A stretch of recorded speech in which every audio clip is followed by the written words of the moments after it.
بسم اللہ الرحمن الرحیم۔ السلام علیکم معزز خواتین حضرات، آج جو معلومات میں آپ کے ساتھ شیئر کرنے والا ہوں وہ نہایت ہی توجہ طلب اور بہت ہی اہم معلومات ہے۔ ناظرین کرام، حضرت حسن بصری رحمۃ اللہ نے بلند آواز میں فرمایا، لوگوں اللہ تعالیٰ کا دروازہ کھٹکھٹاتے رہو، دروازہ ضرور کھلتا ہے۔ ایک بڑھیا نے سنا تو بولی، اے حسن، کیا اللہ تعالیٰ کا دروازہ بند بھی ہوتا ہے؟ حسن بصری رحمۃ اللہ یہ بات سن کر غش کھا کر گر پڑے اور فرمایا، اے اللہ پاک، یہ بڑھیا تجھے مجھ سے زیادہ جانتی ہے۔ سب سے برا کھیل وہ ہے جو کسی کے خلوص سے کھیلا جائے۔ اللہ جب بہترین سے نوازتا ہے تو پہلے بدترین سے گزارتا ہے۔ اگر آدمی کی نیت درست ہو اور وہ کوشش شروع کر دے تو اللہ تعالیٰ کی مدد آ جایا کرتی ہے۔ میں نے بندگی کا طریقہ پرندوں سے سیکھا، جن کے گھونسلے طوفانی راتوں میں تباہ ہو جاتے ہیں، مگر صبح ہوتے ہی وہ شکایتوں کے بجائے اللہ سبحانہ تعالیٰ کی حمد و ثنا میں مصروف ہو جاتے ہیں۔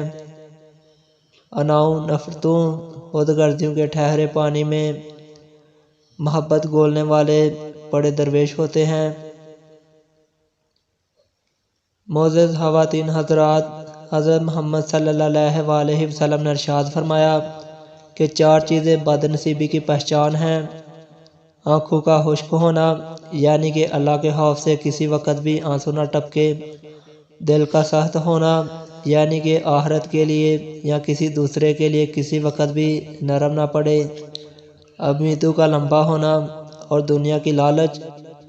حضرت ابوبکر صدیق رضی اللہ عنہ نے فرمایا، کسی کو دکھ دینے والا کبھی خوش نہیں رہ سکتا۔ حضرت عمر فاروق رضی اللہ عنہ نے فرمایا، کسی کی بے بسی پر مت ہنسو، کل یہ وقت تم پر بھی آ سکتا ہے۔ حضرت عثمان غنی رضی اللہ عنہ نے فرمایا، کسی کا آنکھ تمہاری وجہ سے غم نہ ہو، کیونکہ تمہیں اس کے ہر آنسو کا قرض چکانا ہوگا۔ حضرت علی رضی اللہ عنہ شیر خدا نے فرمایا، مظلوم اور نمازی کی آگ سے ڈرو، کیونکہ آگ کسی کی بھی ہو عرش کو چیر کر اللہ کے پاس جاتی ہے۔ ہوائیں موسم کا رخ بدل سکتی ہیں اور دوائیں مصیبتوں کا۔ کچھ باتوں کا جواب صرف خاموشی ہوتی ہے، اور خاموشی بہت خوبصورت جواب ہے۔